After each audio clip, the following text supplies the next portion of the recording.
नमस्कार दोस्तों, आज हम बात करेंगे एक ऐसे विषय पर जो दशकों से विवाद का केंद्र रहा है, आर्यन इन्वेजन थ्योरी। क्या ये सचमुच एक ब्रिटिश झूठ था या इसके पीछे और भी गहरी कहानी है? चलिए इस रहस्य को सुलझाते हैं। सबसे पहले जानते हैं कि ये आर्यन इन्वेजन थ्योरी आखिर है क्या। 19वीं सदी में ब्रिटिश और यूरोपीय विद्वानों जैसे विलियम जोन्स और मैक्स मूलर ने प्रस्ताव दिया कि एक आर्यन नामक कबीला जो सेंट्रल एशिया से आया, उन्होंने लगभग 1500 ईसा पूर्व में उत्तर भारत पर आक्रमण किया। उनके अनुसार इन आर्यों ने वैदिक सभ्यता की नींव रखी और स्थानीय लोगों को हाशिए पर धकेल दिया। ये थ्योरी उस समय के भाषाई अध्ययनों पर आधारित थी। संस्कृत और यूरोपीय भाषाओं जैसे ग्रीक और लैटिन में समानताएं देखकर विद्वानों ने एक इंडो यूरोपियन भाषा परिवार की कल्पना की, जिसका मूल सेंट्रल एशिया से माना गया। लेकिन क्या ये थ्योरी पूरी तरह सच थी?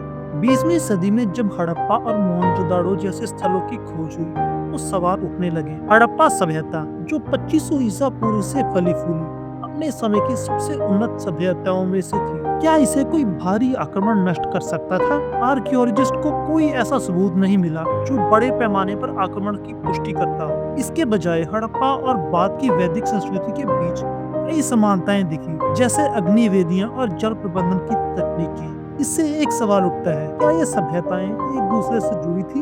21वीं सदी में जेनेटिक विज्ञान ने इस कहानी को और रोचक बना दिया। हाल के डीएनए अध्ययनों जैसे कि 2019 से राखीगढ़ी अध्ययन से पता चलता है कि भारतीय उपमहाद्वीप की आबादी में हजारों सालों से विविधता थी। सेंट्रल एशिया से कुछ समूहों का प्रवास जरूर हुआ, खासकर 2000 से 1000 ईसा पूर्व के बीच, लेकिन ये कोई हिंसक आक्रमण नहीं था।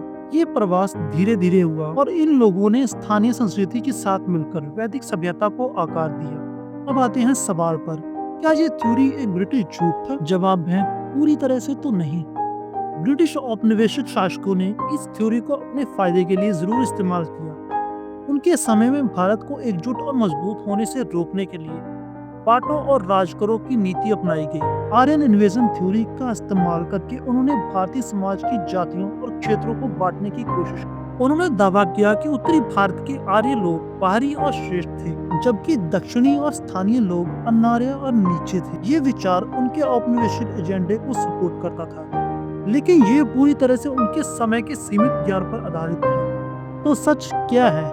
आज के विद्वान और वैज्ञानिक इस सिद्धांत को आर्यन माइग्रेशन थ्योरी कहना ज्यादा पसंद करते हैं। ऋग्वेद जैसे ग्रंथों में भी कोई भी बड़े आक्रमण का जिक्र नहीं हुआ है। इसके बजाय संस्कृतियों का मिश्रण और सांस्कृतिक विकास दिखता है। हालांकि कुछ लोग मानते हैं कि ये सिद्धांत पूरी तरह गलत है और भारतीय सभ्यता पूरी स्वदेशी है। दूसरी ओर कुछ विद्वान कहते हैं कि बाहरी प्रभावों ने भारत की संस्कृति को समृद्ध किया। दोनों पक्षों के अपने तर्क हैं और सच्चाई शायद इनके बीच में ही कहीं है। तो ये आर्यन इन्वेजन थ्योरी ना तो पूरी तरह झूठ है और ना ही पूरी तरह सच है। ये एक ऐसी कहानी है जो समय के साथ बदल रही है। वो तत्व, जेनेटिक्स और इतिहास हमें हर दिन नए जवाब दे रहे हैं। लेकिन एक बात पक्की है कि भारत की संस्कृति और सभ्यता ने हर युग में बाहरी प्रभावों को अपनाया और अपनी अनूठी पहचान बनाए रखी। तो दोस्तों, आप इस बारे में क्या सोचते हैं?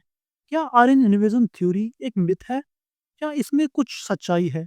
कमेंट्स में जरूर बताएं और इस वीडियो को लाइक, शेयर और चैनल को सब्सक्राइब जरूर करें।